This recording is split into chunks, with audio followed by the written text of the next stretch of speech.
Um, now, what I'm actually going to do, it's a variation on a story that I've actually done before, but this time I've put a different spin on it. This is an extended remix version, 12-inch version, if you like. It's a story very personal to me. It's my own, based upon my own journey to Islam. But instead of going along the normal how I found Islam, in light of a few comments made recently by a few new Muslims, I won't say Muslim convert or revert. We actually really don't like those labels. Just so you know, we're Muslims. If ever I describe myself as a revert or a convert, it's when I'm normally saying something that I'm really very unsure about. It's my way of saying probably best not to listen to me. But no, normally Muslim will do. We like that. It's good. Yeah. So some comments have been made recently by some brothers who are quite close to me, and indeed people like Use of Islam.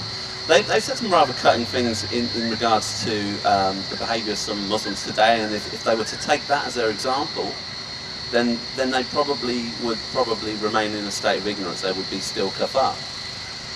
And but I'd like to share something, because I read a book recently by Brother Gay Eaton, who sadly passed away in the last year or so, called Islam and the Destiny of Man. And it's a very good read, and I do recommend it. One of the essays within pretty much goes into the details on how Islam actually achieved a grip on people's hearts. And it wasn't so much the leaders, because there was always, political intrigue, murders, assassinations, really bad publicity, around the leaders. There was, you had empire builders, you had all sorts of things which, whilst they may have their place, certainly weren't really there at the heart of what propagated Islam. And the discovery that Gay puts forward is that it wasn't because of these leaders that Islam spread as it did. It was despite them. It was actually in the practicing of Islam by ordinary people, ordinary Muslims, through their devotions daily, and just showing what amazing people they are. Islam spread through its own good example, as we were told by the Prophet, peace be upon him. So with that lengthy intro to what I'm talking about, I'll crack on. Now, you've probably realised that the name Sean McNulty isn't your normal Muslim name. Yeah, my background is family are from Northern Ireland. Now, my family moved across to the United Kingdom when I was very young. They didn't think it was a good idea for young Shawnee to be brought up in Northern Ireland with all these bombs and stuff going on. Just to put a bit of context around that, the IRA, the Irish Republican Army, wanted to have some sort of independence from the United Kingdom, and it was a rather dangerous place. Now, these Irish Catholics, as my family were, who made their way to the mainland, found themselves in an environment where they were seen as either terrorists or being sympathetic to terrorism. Is that sounding familiar? So, I grew up, I went to a Catholic school, and I was by and large protected from this, but I know my family went through quite a lot of hard times. Even though they were safe from the bombs, they weren't safe from the society that they had chosen to bring me up in. Now, my contact with Muslims to begin with was very sparse. I wasn't even sure I knew what a Muslim was. And I've shared this before, and I've humiliated myself in public, but I'm going to do so one more time because it kind of illustrates something quite well. When I was about 8 years old, I went to a jumble sale at my local school. I picked up a book for 10 pence, and it was one of these Ripley's Did You Know? And it's full of fascinating facts from around the world. There was this boy from Oklahoma or Tennessee or somewhere like that, who could put his whole fist in his mouth. That's just incredible. Fascinating facts. His parents must have been so proud. But there was one fact in there, and it was talking about Islam. I can't remember exactly what the point was. but it mentioned that Muslims worshipped a god called Alan. Now it said Alan, clearly a typo, or we would think it was clearly a typo. 8-year-old Shawnee had no idea it was a typo. 8-year-old Shawnee went on to become 9-year-old, 10-year-old, 11-year-old, and an embarrassingly long number of years thinking that Muslims worshipped some chap called Alan. Yeah, an embarrassingly long number of years, because I was at university before I was put straight. And that's not to say that I was brought up in a community that was completely Irish Catholic, because it wasn't. The town I was brought up in was, I would say about 1/3 of the population was from the Indian subcontinent, mainly Pakistanis. And yeah, look, the amount of Islam that I picked up through them was absolutely nothing at all. Absolutely nothing.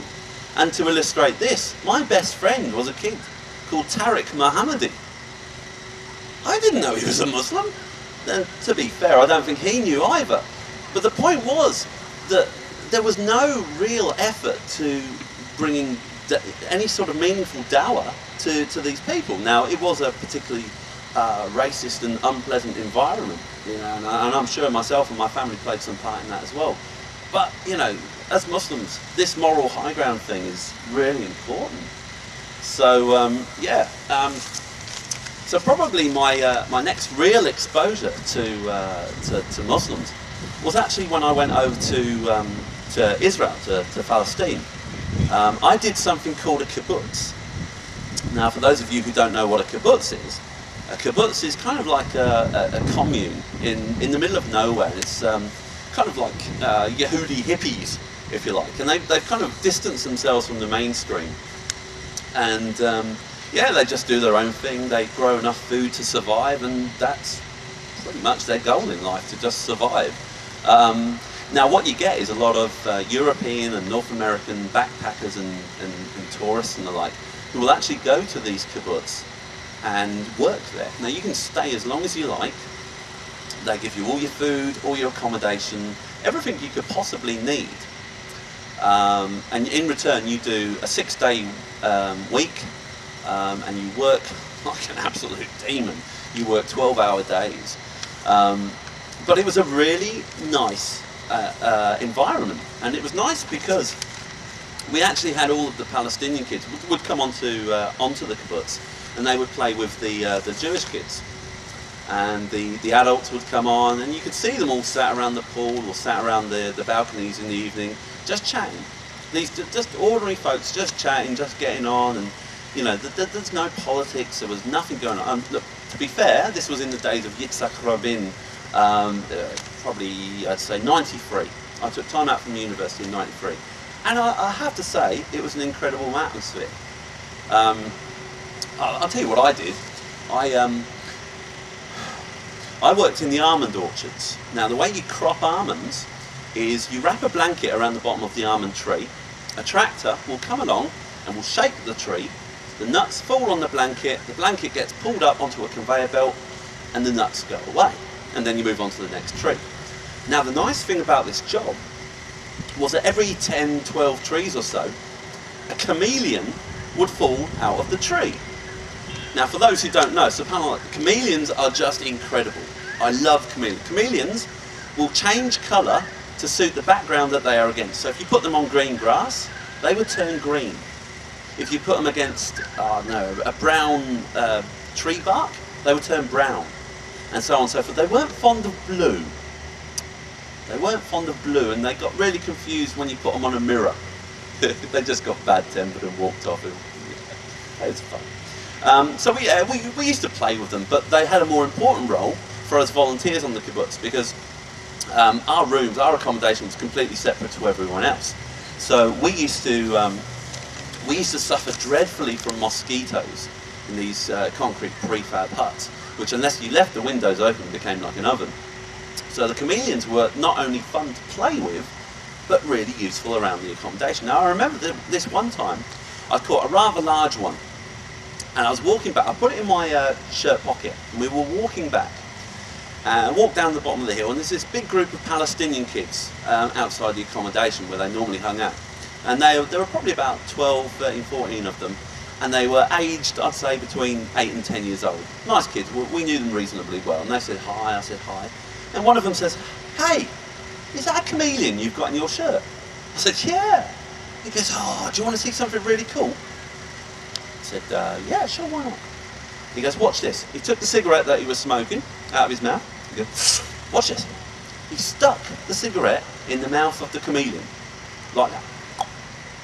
And this chameleon starts inhaling the cigarette. Now, I don't know how it worked, but it couldn't breathe out.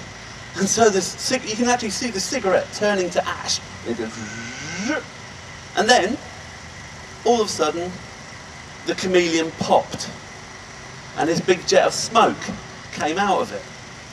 And these Palestinian kids thought this was the funniest thing they had ever seen. And I'm like, it's not going to work now, is it? And to us, that's not funny, right? That's not funny at all. In Israel, life is clearly cheap. And I didn't laugh, honestly, I didn't laugh. I didn't find it at all funny. But the point of this story, and the thing I want to get across to you, is that when I hear people these days talking about relations with Jewish people, you know, and I hear some of them call them the accursed people and, you know, condemning them and stuff. And I think back to how I saw the interactions between these good Jewish people and these good Palestinian people, just going about their lives with no politics, nothing. You know, and it put me in mind of other periods of time in our history where very similar sort of things would go on. You know, Moorish Spain.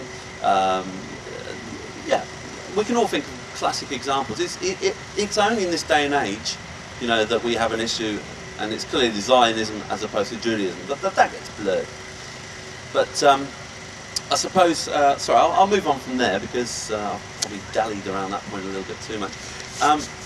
The next substantial contact I had with Muslims was actually when I did my overland trip through Eastern Europe. I followed an old Crusader route because I'd been fascinated by history, like my Romans, my Byzantines, my Crusaders and the like.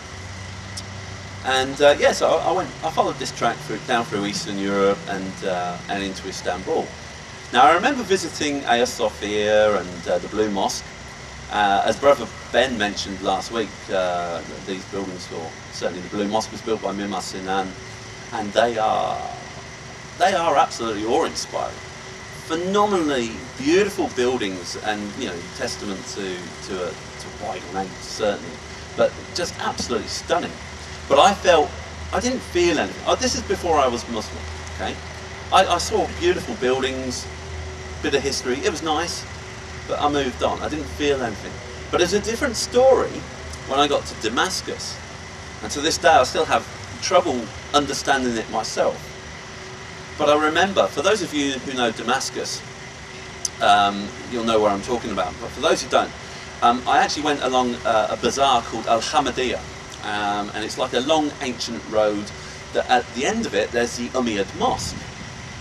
Now I remember going along very early in the morning, like not Fajr early, I was a backpacker, not a Muslim, but very early. And I remember plonking myself down just outside. And I watched people going in and coming out, going in, coming out. An almost endless procession of humanity. I looked at the floor, the marble floors, and they're worn smooth by this passing of people, going about their business as they had done for close to 1400 years. And before I knew it, the entire day had passed. The entire day had passed. It was Maghrib time. The sun was going down, the adhans were going off, and I was kind of woken from like a dream. And I had no idea what had happened. The entire day had gone. I had no idea. I wasn't even hungry. I just went back to my accommodation that night thinking, wow,